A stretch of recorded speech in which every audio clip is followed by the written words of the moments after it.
Neuza, nós vamos pensar nos impactos econômicos, né?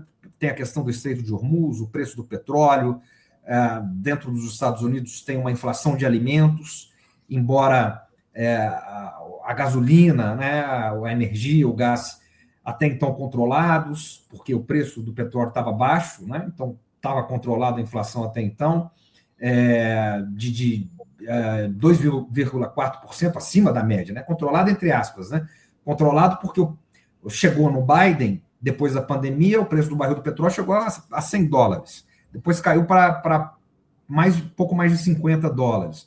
Agora disparou para mais de 80. Então, ninguém melhor que você para analisar os impactos econômicos dessa guerra. Então, de fato, esse conflito ele não é apenas uma disputa regional, né? Ele envolve ao mesmo tempo, então, segurança no sentido estrito do termo, né? E aí não é só no Oriente Médio, mas também essa segurança energética, que impacta o mundo, né? Impacta os Estados Unidos, impacta o mundo, impacta os mercados de um modo geral, né? E, claro, essa né, questão, então, que alimenta essa competição interna nos Estados Unidos desses grupos, os grupos que foram contrários, né? E que queriam essa previsibilidade maior, né? Então, assim, falando, o que acontece? Quando você tem uma região que é muito sensível, né, em termos de petróleo, a gente está falando do Estreito de Hormuz que você trouxe, né? Ele está localizado ali entre o Irã e Omã, né? Então, acho que na parte ali mais estreita separa por poucos quilômetros, uma coisa assim absurda, né? Sem dúvida o principal ponto de estrangulamento do sistema energético global, né? Então, para a gente ter uma dimensão do que isso significa, por essa rota de passagem ali dos petroleiros, tem um escoamento diariamente de 20% do petróleo consumido no mundo. É muita coisa, né? E além, claro, de volumes substanciais do gás natural liquefeito, também passa por ali, né? Especialmente especialmente do Catar, né? Então, trata-se de uma rota que conecta a produção energética do Oriente Médio, né? E aí incluindo o petróleo da OPEP, né? Também. Então a gente pensa nos interesses ali da Arábia Saudita, os Emirados Árabes Unidos, o Kuwait, né? Esses produtores com os principais mercados pelo mundo, né? Na região Ásia-Pacífico, na Europa e nos Estados Unidos, né? América do Norte, mas principalmente Estados Unidos também, que precisa disso, né? Que usa esse. Então, quer dizer, há uma conexão ali muito importante e que, uma vez rompido aquilo, uma vez obstruído esse canal, não, né? Estrangula a cadeia de produção global, né? Segundo os dados da Administração de Informação de Energia dos Estados Unidos, né, EIA em sigla, né, EIA, em 2023, eu vi isso no artigo, agora eu não me lembro exatamente quem que publicou isso, mas o volume que passou por ali representou cerca de 600 bilhões, né? É muita coisa, né? Só para a gente ter essa ideia do que a gente está falando. Portanto, qualquer tensão militar nessa região, ela vai ter repercussões imediatas sobre os mercados internacionais de energia e dentro dos Estados Unidos, né? Então, isso impacta a China? Impacta, claro que impacta, não é interesse para nenhuma dessas potências, né? Ter essa instabilidade, lidar com essa instabilidade, né? A China é o maior comprador mundial de petróleo, né? Que não tem interesse nisso. E o que a gente sabe é que está né, fechado na prática, não tem um fechamento ali formal, né? Mas na prática tá, porque tem ameaças. Então, o que acontece nesses momentos de crise, como o atual, né, mesmo que não seja o bloqueio formal ali do Estreito, mas tem sim uma série de efeitos, né, indiretos que já são suficientes para afetar o mercado global.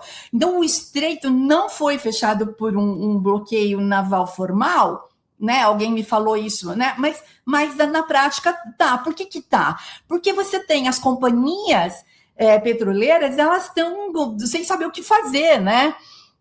só por conta do, né, só não, né, não é isso, por conta do Irã ter declarado que nenhum navio deveria atravessar ali, aquela região, aquela rota, porque ele ameaçou atacar, né, com as embarcações que tentassem.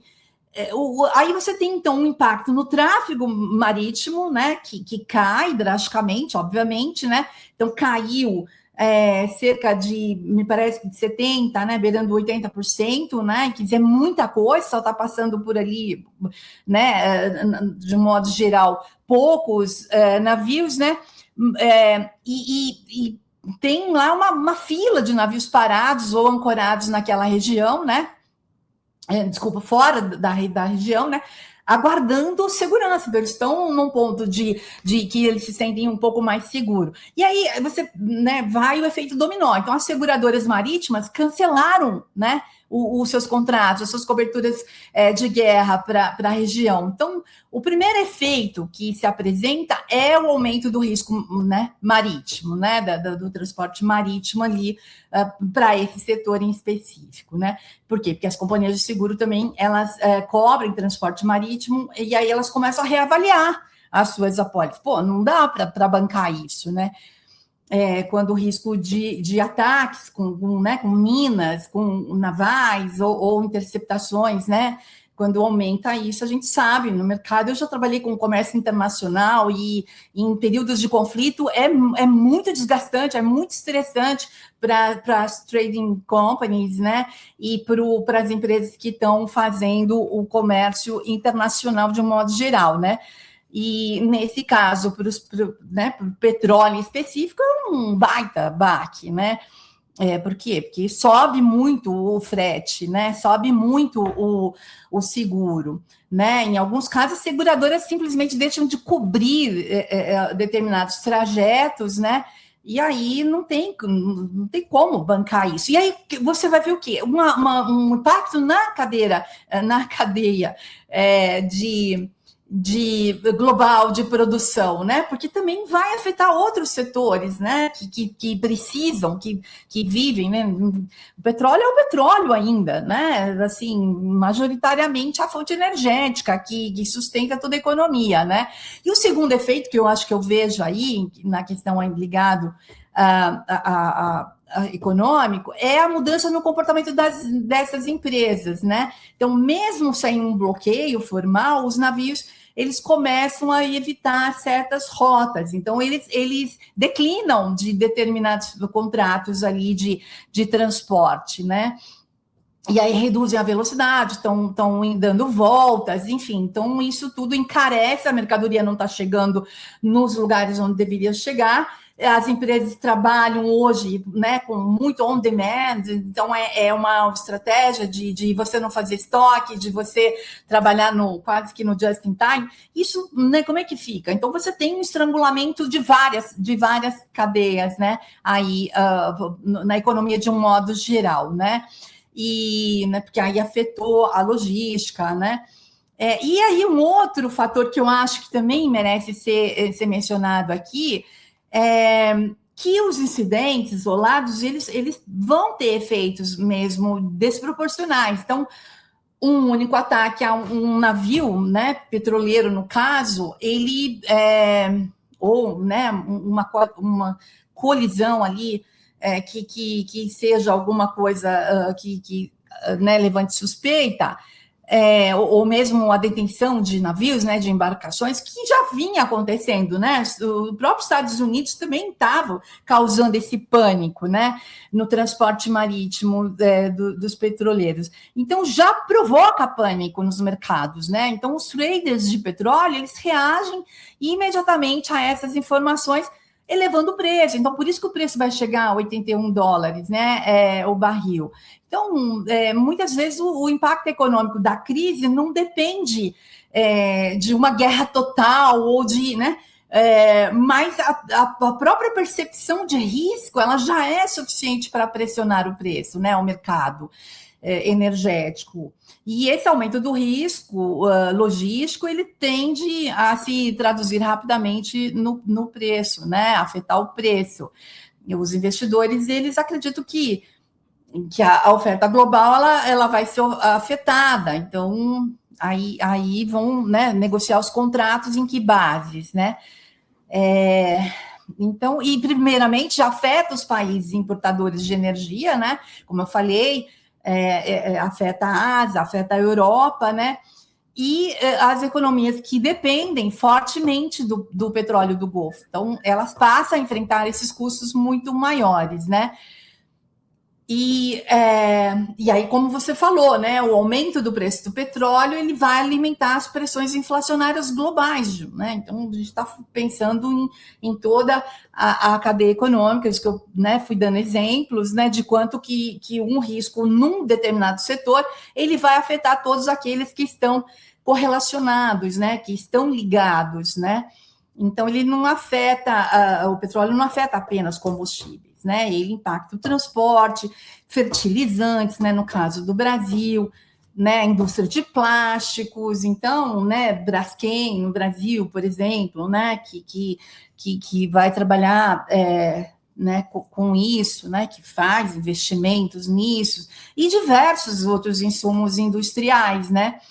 E quando esse aumento de preço ele vai, né, persiste por semanas, ele começa os, né, analistas de mercado de preços, né? Eu estou pensando em preços aqui de todas as camadas das indústrias, né, dos setores industriais.